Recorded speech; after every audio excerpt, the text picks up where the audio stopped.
Hey guys, my name is Antny Provolone, and in this video, I'm going to show you how I made this Mascot-style night helmet. Next.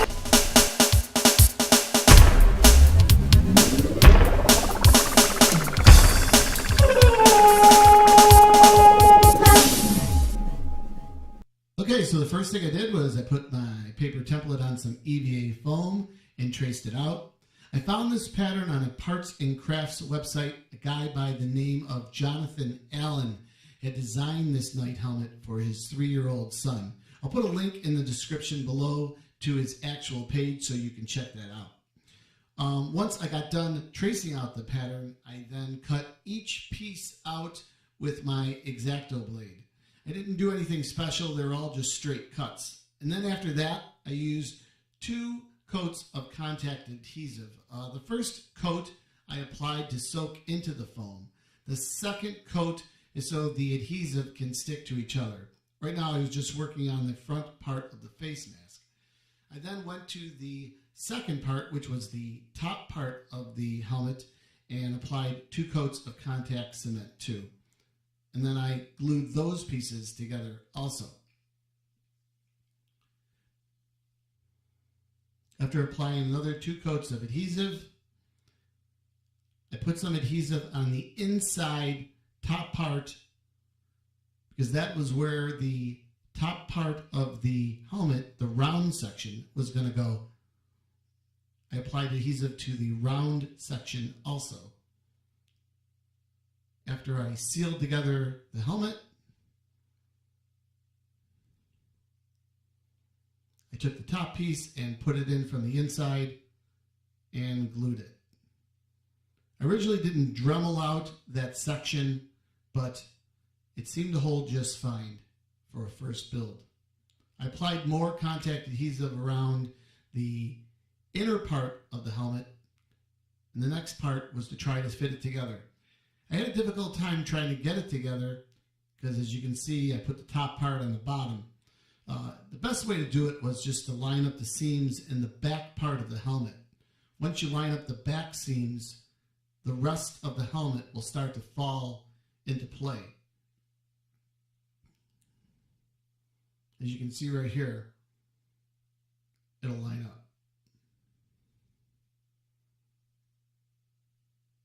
And there you go. It's pretty much all together at this point. I only had to add some contact adhesive to the nose flap. And again, I did not Dremel out that section, and I glued it in. For the top part, I used some black electrical tape just to space the top part of the helmet to where I was going to put the brads. The brads are just little brass pieces of metal that open up and use them on paper. Jonathan Allen had suggested what he had used, and since this was my first build, I thought it would be a great idea just to try and do it the way he had instructed, which I thought was pretty cool, and it ended up looking pretty cool. I marked all the sections with a marker as to where the brads were going to go.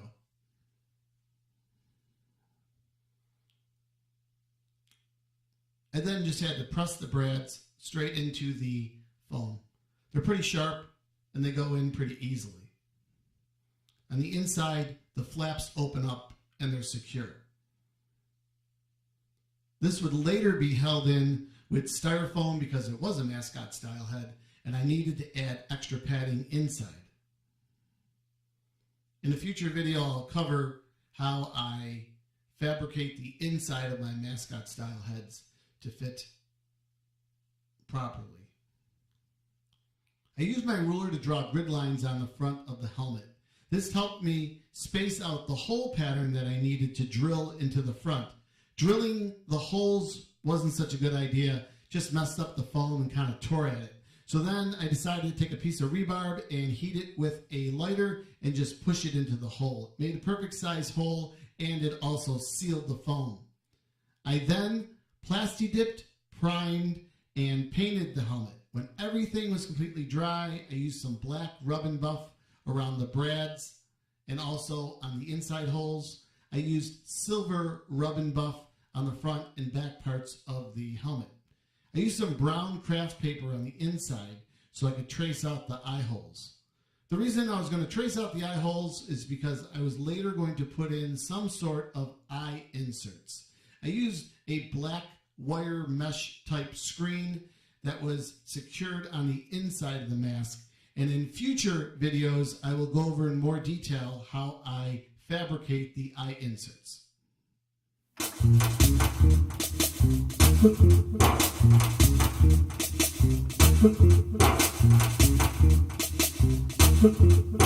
Alright, well I hope you liked the video, and if so, please give it a thumbs up. Also make sure to check out my Etsy store for patterns, templates, and one-of-a-kinds. And if you're not already subscribed, please subscribe so you'll be notified of future crafts and builds coming down the pipeline. Until next time, take care guys.